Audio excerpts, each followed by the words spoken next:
मुल्ला नसरुद्दीन की दावत। यदि आप मेरी चैनल में नए हो तो मेरी चैनल को सब्सक्राइब करें, शेयर करें और लाइक करें। धन्यवाद। एक बार मुल्ला नसरुद्दीन को पास के शहर से दावत का न्योता मिला। इस दावत में उन्हें खास मेहमान के तौर पर बुलाया गया था। मुल्ला वैसे भी खाने पीने के शौकीन इंसान थे, इसलिए बिना सोचे समझे न्योता स्वीकार कर लिया। मुल्ला ने रोज पहनने वाले कपड़े पहने और दावत के लिए घर से निकल गए। सफर के दौरान उनके कपड़े धूल मिट्टी से गंदे हो गए। जब वे दावत के लिए पहुंचे तो घर के बाहर पहरा दे रहे दरबान ने उन्हें अंदर जाने से रोक दिया। उन्होंने दरबान से कहा, मैं मुल्ला नसरुद्दीन हूँ, मैं इस दावत का खास मेहमान हूँ। दरबान ने हंसते हुए कहा, वो तो दिखाई दे रहा है।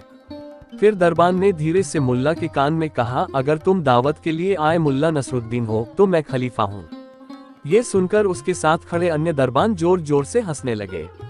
फिर दरबान ने उन्हें वहां से जाने के लिए कहा और दोबारा आने से मना कर दिया। मुल्ला नसरुद्दीन कुछ सोचते हुए वहां से चले गए। जिस शहर में दावत थी उसी के पास मुल्ला का एक मित्र रहा करता था।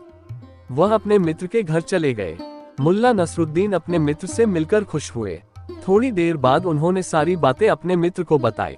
फिर उन्हें याद आया कि उनके मित्र ने उनके लिए एक लाल कढ़ाईदार शेरवानी सिलाई थी जो उनके मित्र के पास ही रह गई थी। मुल्ला ने अपने मित्र से पूछा कि क्या वह शेरवानी अभी भी आपके पास है।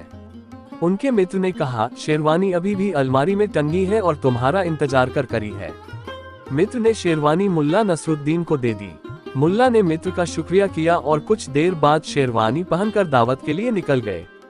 इस बार जब दरवाजे पर पहुंचे तो दरबान ने उन्हें सलाम किया और बाइज्जत दावत खाने तक ले गया।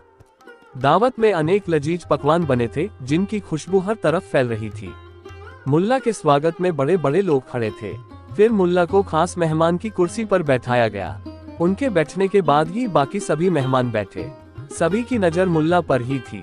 मुल्ला को खाने में सबसे पहले शोरबा परोसा गया। मुल्ला ने शोरबा उठाया और अपनी शेरवानी पर उड़ेल दिया। ये देख सब हैरान रह गए। एक ने उनसे पूछा, आपकी तबीयत तो ठीक है ना? जब सब ने बोलना बंद कर दिया तब मुल्ला ने अपनी शेरवानी से कहा, उम्मीद है कि तुम्हें शोरबा लजीज लगा होगा।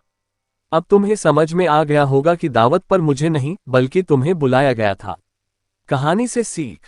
इस कहानी से यह सीख मिलती है कि किसी की पहचान उसके पहनावे से नहीं करनी चाहिए। पूरी कहानी सुनने के लिए धन्यवाद।